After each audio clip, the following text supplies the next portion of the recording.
आज ज्येष्ठा गौरीचं आगमन प्रत्येकाच्या घरी होत आहे।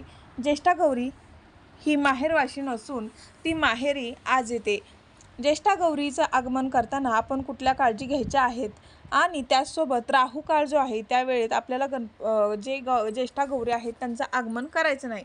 तर तो शुभ मुहूर्त काय आहे ते आपण बघूयात। मुहूर्त व राहू काळ 2024 या वर्षीचं पाहूयात। सूर्योदयापासून ते रात्री 8:02 आहे। राहू काळ 3 ते 4:30 वाजेपर्यंत आहे आणि या वेळेत ज्येष्ठा गौरीचं आगमन करायचं नाही। त्यासोबत शक्यतो गौरी घरातच घेण्याचे आगमन सकाळी 9 ते 12, संध्याकाळी 4 ते 6:30 राहू काळमध्ये आगमन करू नका। तर असं हे आहे।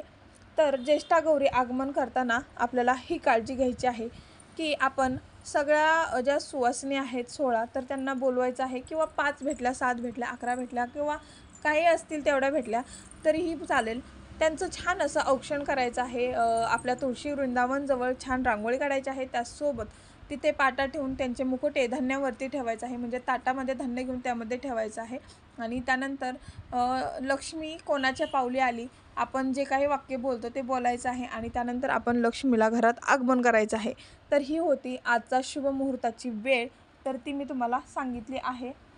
गौरी पूजन शुभ मुहूर्त 2024 यावेळी ज्येष्ठा गौरी आवाहन म्हणजेच महालक्ष्मी मंगळवार 10 सप्टेंबर रोजी घडत आहे। पंचांगानुसार भाद्रपद शुक्ल पक्षाची सप्तमी तिथी 9 सप्टेंबर रोजी रात्री 9:53 सुरू होत असून 10 सप्टेंबर रोजी रात्री 11:11 समाप्त होत आहे। उद्या तिथीनुसार 10 सप्टेंबर मंगळवार रोजी ज्येष्ठा गौरीचे आगमन होणार आहे।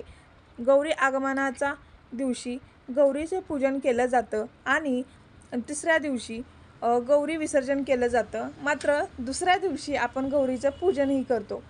तर हे आहेत आपल्या गौरीचे नियम। ज्येष्ठा गौरी आगमन करताना आपण या काही गोष्टी लक्षात घ्यायच्या आहेत।